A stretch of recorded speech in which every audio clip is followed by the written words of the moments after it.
I guess I wanted to share a few thoughts. I mentioned that we were starting the playlist on first wave U.S. anti-revisionism, specifically anti-Browderism.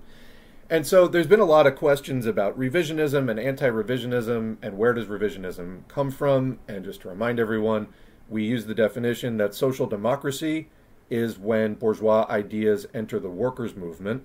And so you get these sort of reformist delusions.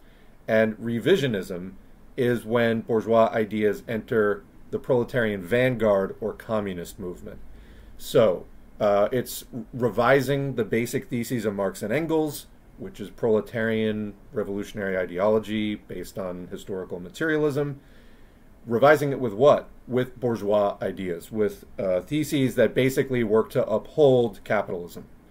So that's revisionism. It's when bourgeois ideas enter the communist movement and they start knocking out, pillars of Marxism and replacing them with pillars instead of bourgeois thought that are going to, undermine proletarian class interests.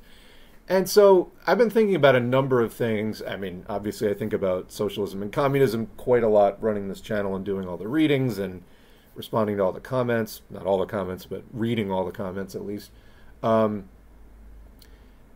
And about, in particular, in the U.S. and in the countries where there is social chauvinism and the imperialist countries where there is there has been buy-off of the proletariat of, say, France or the UK or the US, etc. US and Canada being somewhat special, and Australia and New Zealand being special cases because they're also settler colonial countries. But even in the non-settler colonial countries like the UK or like France, Belgium, so on, there is a tendency for the proletariat to get sucked into supporting imperialism because of the raised living standards, that the bourgeoisie will share some of the super profits extracted from the world imperialist system abroad. And so, the standard of living of a proletarian in one of those countries will be better than a proletarian in one of the more heavily exploited countries that isn't one of the top dogs in the world imperialist system. So in this case, I think that in the U.S., you see this a lot, especially. There's a tendency for people who have an actual class position of being a proletarian. They don't own capital. They have to sell their labor power in order to get by, in order to get enough wages to pay for shelter and clothing and housing and all that kind of stuff. They are proletarians, but they have a petty bourgeois ideology. So they have false consciousness. Their ideology that they've adopted and the lens of viewing the world is not in harmony, is in disharmony with their actual class standing, their actual class position. So being petty bourgeois in this case, they will think like a small capitalist. This can mean that they either have like a very small amount of capital, they have like a couple of stocks or like a 401k or whatever, and they start thinking that they're more aligned with capital than they are with the proletariat, or they just imitate the bourgeoisie in some way by adopting bourgeois norms and values like bourgeois nationalism or, religious chauvinism or, different things that are sort of more inherent to bourgeois thinking than proletarian internationalist thinking. And so where does this end, basically? And I was thinking about this a lot. At what point, because what you get as far as revisionism goes is communists trying to talk to proletarians who actually think like petty bourgeois. They think like a small capitalist, but they are proletarian. How do you talk to somebody like that? And a lot of communists and communist parties even have made the mistake of trying to indulge that petty bourgeois thinking. So they will try to affirm that nationalism and then somehow spin it in a way that doesn't work at all into proletarian internationalism. And yeah, there is a kind of socialist patriotism that was discussed in the USSR and in different movements where you're proud of the sort of class achievements of the proletariat, and particularly people of your nation, because it is actually on the basis of the nation, the bourgeois nation state, which is a transitory historical phenomenon, that the socialist revolutions are waged. So we do have to engage with that to a certain extent. but there's a lot of people that just really embrace it in really more of a petty bourgeois way. And you get a lot of communist parties that just sort of indulge that. I think that this is a major mistake. And was thinking about this further. I think that there comes a point, and this is the only point where I think people can truly join the communist movement and really stand as a proletarian firmly in the socialist camp and fighting for proletarian interests, is when that drive to think of yourself as petty bourgeois and all those related illusions about the potential to get rich, the potential for a capitalist future in general, whether for you personally or just whether capitalism, can exist indefinitely into the future, which it cannot do. It will eventually basically break itself, and then it has to be replaced actively by the proletariat. It's only when you no longer desire to be petty bourgeois. And I think that this is a difference between capitalism in decay and decline and crisis at the end of its life, as it is approaching now, versus capitalism more on the upswing or at its peak. In other words, a proletarian in early capitalism might be heavily exploited, but might say, look, I do see some people getting rich. The odds aren't good. Maybe it's 1 in 200. Maybe it's 1 in 100. Maybe in some places it's like 1 in 50 if there's more of a petty bourgeois economy that's like a bit more solid. This was like way earlier.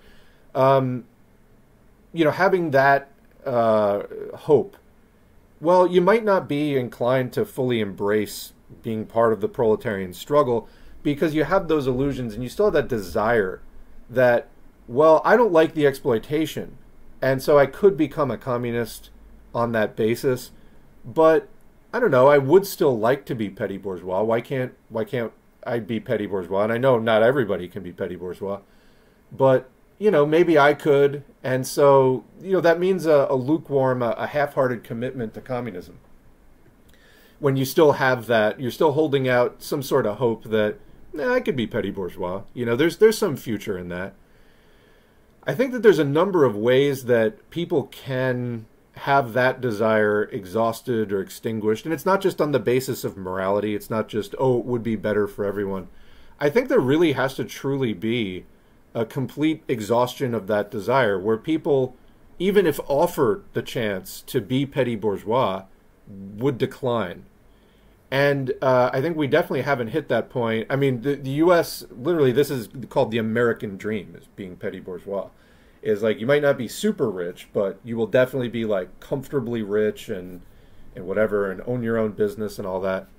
I think it's only the point where people, like I was saying, you could be an exploited proletarian early on and be toiling 10 hours a day in a factory 6 days a week and say, this sucks, I should be a communist.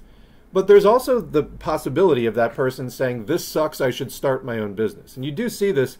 I've seen people who were, grocery clerks that, by hook and by crook saved up money and then got some family inheritance, then became like a small investor and actually made off reasonably well. As long as there is that desire, there's always that potential for the workers' movement to be so corrupted. And so what puts somebody in the position where they just literally do not have the desire to be petty bourgeois, when that's been fully extinguished, when actually rather than the desire to be petty bourgeois, there's a hatred for all things bourgeois and petty bourgeois? Because, like I said, there's multiple possible responses to exploitation. You can either fight for socialism, or you can fight to climb up that temporarily existing capitalist hierarchy, even to, a branch or rung of it that is slightly above where you are. That can seem appealing. I know for me, I mentioned that I was a worker owner in a worker cooperative. I've discussed this at various points on the channel. At this point, I don't even have the desire to be petty bourgeois. It's a fucking nightmare, to be honest. For most people that run small businesses, it'll seem like your dream at first because that's what you've been sold on, the American dream, and that's like kind of the version of independence that you get, is the sort of individualist independence of like, oh, I'm calling the shots. But then what you find out is actually the customers are just still your boss, and the vendors are still your boss, and your creditors are still the boss, and If you don't own your building or whatever, the landlord is still the boss. I mean, I don't even have the desire to be petty bourgeois at this point, which makes me stand in the communist camp, because literally there's nowhere else to go. There's nowhere else but to tear the system down and replace it with one in which everyone is a proletarian. So anyway, hopefully that is clear. It's some sort of cursory thoughts. But as far as, you know, people saying, well, Marx was wrong, you know, the proletarian revolutions didn't start in the most advanced countries, etc. I mean, they did start where capitalism was weakest. And I think that part of the strength of capitalism in the places where it was stronger was dangling that petty bourgeois promise. Even if it was to 1 in 100 people or 1 in 200, it was still dangling that. And that bright, shiny object was able to attract a lot of attention for people. And even on a lesser level, there are the reformist illusions, which is sort of a variant of this. That, oh, we can still have capitalism indefinitely, and maybe I won't own my own thing, but we can just reform it so it's fairer and things like that. It really is, when you get to the point where that just isn't your thinking, and it's not on a moral basis, it's just you see that materially that is just not practically something that is going to work or happen or that you would even desire. I think it's at that point that people really get committed to the struggle for socialism. So anyway, food for thought. I'm sure we'll come back to that eventually.